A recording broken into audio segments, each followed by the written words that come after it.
lógico, é evidente que na sua vida você teve alguns momentos, né, que você viveu a realidade do machismo alagoano.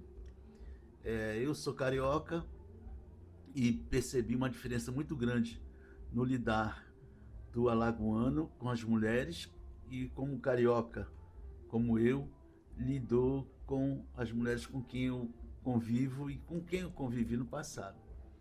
Isso é uma coisa que é bem muito clara para mim.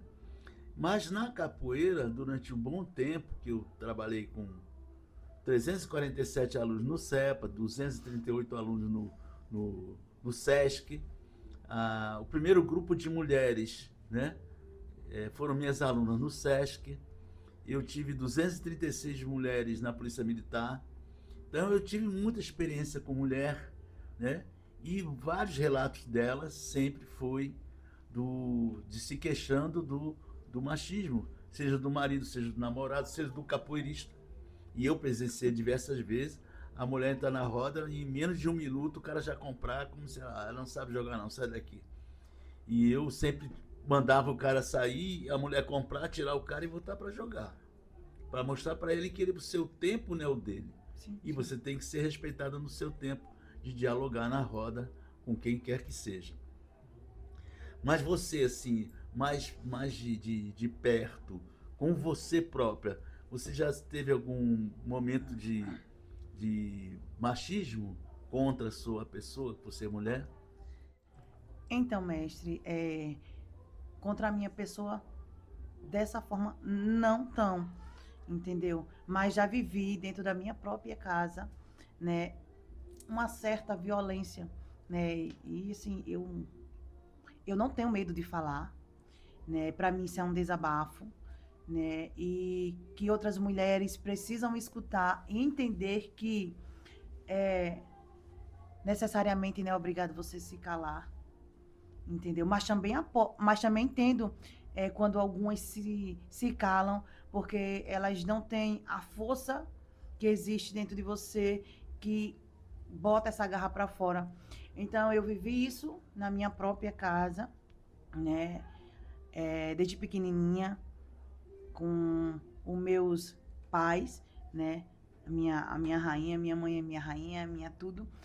E ela foi um dos maiores pontos, né, para me tornar quem eu sou hoje, né? Às vezes o mestre Mola ele diz assim, é, quando você chega no canto, a forma que você chega, algumas pessoas lhe olham com um olhar de, poxa, aquela mulher grandona tá chegando, aquilo ali deve bater, não sei o quê, perere parará, né? Então ele fala assim para mim, mas só que assim as pessoas não entendem o que você passou, ou o que você passa, né? E eu passei por muita coisa, né?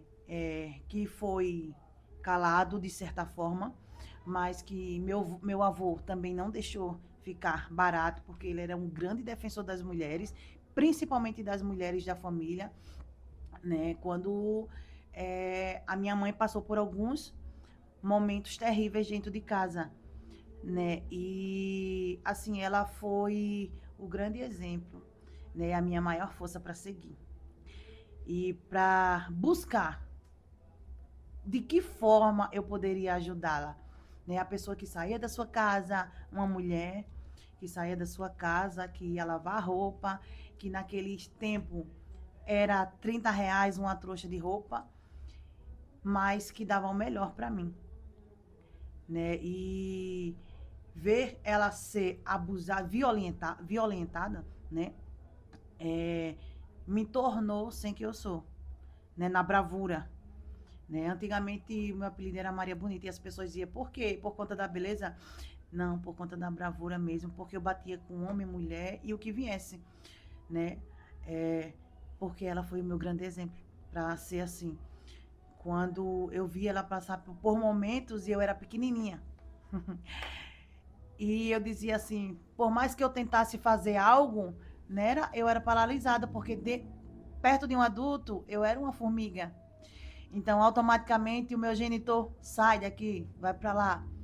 né? E isso é coisa de gente grande. E eu falava assim para dentro de mim, né? Um dia eu vou crescer. Um dia eu vou crescer, né? E a pessoa que eu mais amo no mundo, que me trouxe a vida, né? A minha mãe, eu vou mostrar para ela que eu vou estar aqui para ajudar ela, né? Então a pessoa que eu achava que ia ser o meu super-herói, porque a gente sonha com um super-herói, né? Principalmente quando a gente fala de pai, né? Então a gente pensa em um super-herói, né? De você passar nas ruas e alguém tentar mexer com você e você chega em casa, pai, mãe, não sei o quê. A pessoa que você tem mais é mais afetiva com você, né? Mas eu não tive isso.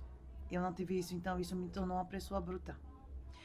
E ninguém nunca parou para dizer assim, Lisiane, Cascavel, existe alguma coisa que tenha lhe trazido ou lhe motivou a ser assim? Não. Às vezes as pessoas só julgam, mas ela não sabe o que você passou. Hoje eu sou a super-herói dela, da minha mãe, né? Hoje eu sou a Mulher Maravilha da minha mãe.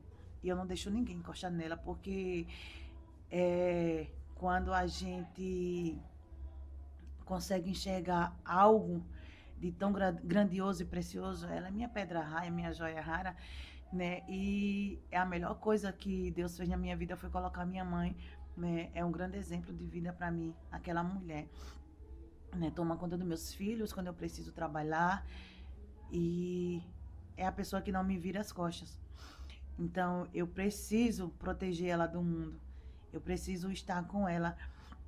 Então, isso me fez crescer bruta, né? Que às vezes as pessoas dentro da roda de capoeira, as pessoas falam que a capoeira luta bruta, né? De não deixar o homem encostar o pé em você.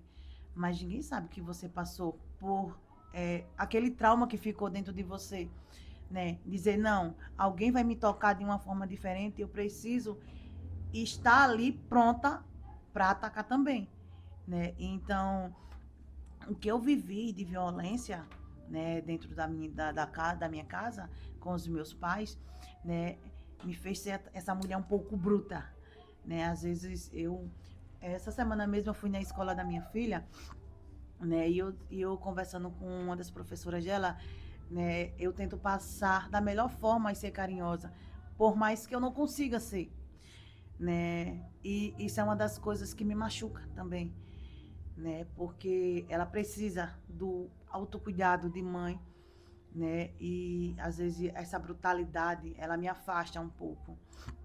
Mas é o que eu digo para ela. Eu prometo a você que eu não vou deixar ninguém tocar indiferente em você, né? Eu digo isso para todos os meus filhos, porque eu levo para eles o que eu nunca tive. E em relação a super-herói, hoje eu vivo com um super-herói, né, dentro da minha casa. O meu esposo, ele faz esse papel, né? Hoje eu vou fazer, esse ano eu estou fazendo 40 anos, né, em setembro, e o meu esposo, ele conseguiu, né, entrar nesse papel de pai, de super-herói, de mestre, de disciplinador, de tudo, né? É por isso que eu tenho tanto orgulho e eu não posso deixar de falar dele, né? E quando eu chego nas rodas de capoeira, com inúmeros homens eu já bati de frente, né? Grandão, pequeno, forte, xoxinho, né? E às vezes a gente começa a jogar dentro da capoeira e vem um e corta. Aí eu vou lá, eu sou persistente ao ponto de sair do meu lugar e comprar de novo para jogar. Porque eles precisam entender que cada um tem o seu lugar e é preciso ser respeitado.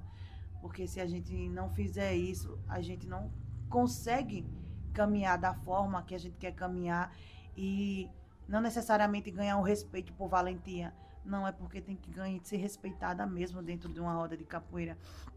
E é isso que me orgulha quando eu vejo o Senhor, né, fazendo algo em pró às mulheres, né, que é raro a gente ver. Hoje a gente consegue enxergar mais, né? Mas antigamente era bem difícil.